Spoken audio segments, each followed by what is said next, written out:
The BIR is advising taxpayers to file online their income tax returns.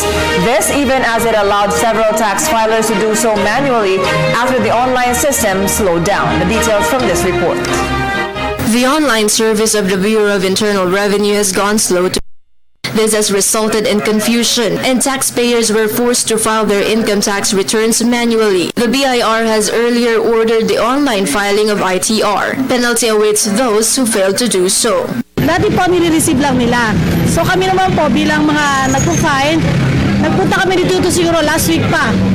Bigla pong sinabi sa amin online. So kami po mga nagpo-file, hirap po kami pumasok. Pero nag-file din kayo online? Ayaw pong pumasok. Bakit tayo pumasok daw?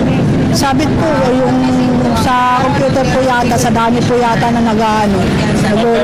Due to the surge in the number of filers, the BIR has released a Revenue Memorandum Circular 19-2015. Aside from EFPS and EBIR forms, taxpayers can file their ITRs to BIR's email address. Meron lang ho dun na parang kung paano nyo lalagyan ng subject yung email ninyo.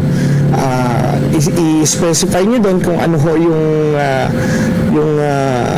kung saan BIR kayo registered, no? Kung saan district, tapos may date, at saka kung anong klase ng return. Pero sir, kailangan pa rin nila gawin to before April 15, otherwise may multa pa rin. Opo.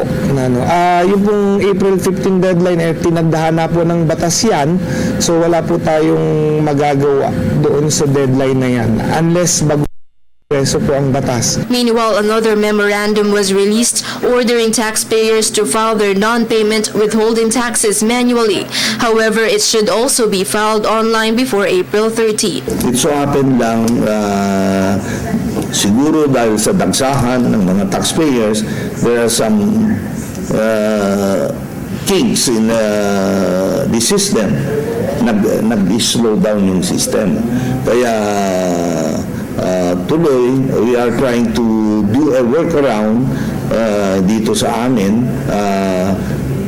accepting the returns being filed manually first, instructing the taxpayer to refile.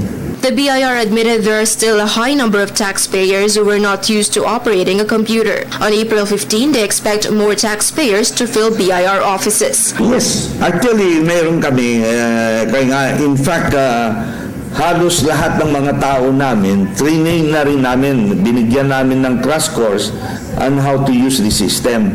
Para pagka nagpuntahan yung mga taxpayers, sila ang mag-assist sa mga taxpayers natin. The agency said they are already addressing the problem. They expect the e-filing server to work properly before April 15.